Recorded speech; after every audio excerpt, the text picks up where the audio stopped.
د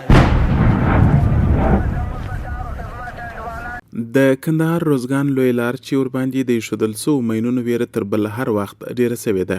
د دغې لویې لارې د عمومي سړک ډیره برخه د طالبانو په ولکه کې ده او خلکو ته د تګ راتګ اجازه نه ورکول کیږي. خو دوهمه لار یې په غرونو او کږلېچونو کې ده چې مسافر ورباندې د 3 ساعتونو پر ځای نه ساعته مزل کوي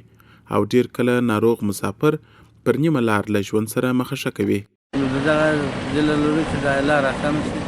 نو مړي مو پر لارې راسي مریض مرخص وي هغه پر لارې رامړي. زموږ دغه لار ډېره خرابه ده، وسایل نشي په تلای، مثلا ډېر کمزوره ده لار مو، کچه ده. موږ غواړو چې اول په امن کې شي، دوهم موږ دا غواړو چې موږ وسایل یې په اسرات ورسېږي، معنا موټر نشي تلای پر دا لار باندې. چې بیا یې مریض چې جوړ رواشه مریضېږي نو چې مریض رواشه یې ورا صاحب ډېر د کچه لاره ده، هواره نشته پکښې، یو نیم ساعت 2 ساعته نه لاره ده نو ټوله کچه دا موټر دې موږ په شپږ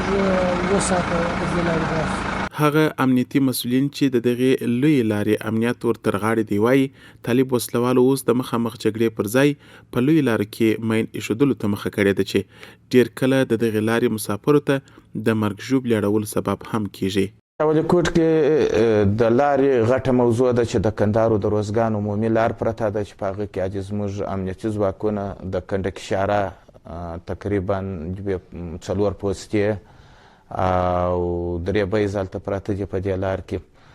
چې هغه په مختلفو ساحو کې دي او زموږ د ملي اردو چې د وزارت دفاع مربوط دي د هغه 4 غټې قرارګاوې چې 50 نفریزه قطعات پکښې کې دي هغه دلته موجود دي چې د هغې لارې امنیت یې ساتلی دي. امنیتي مسؤلین وایي وسلوال وروستۍ کې دې هڅه کړې چې پر ملکي خلکو د فشار له لارې امنیتي ځواکونو ته ستونزې جوړې کړي چې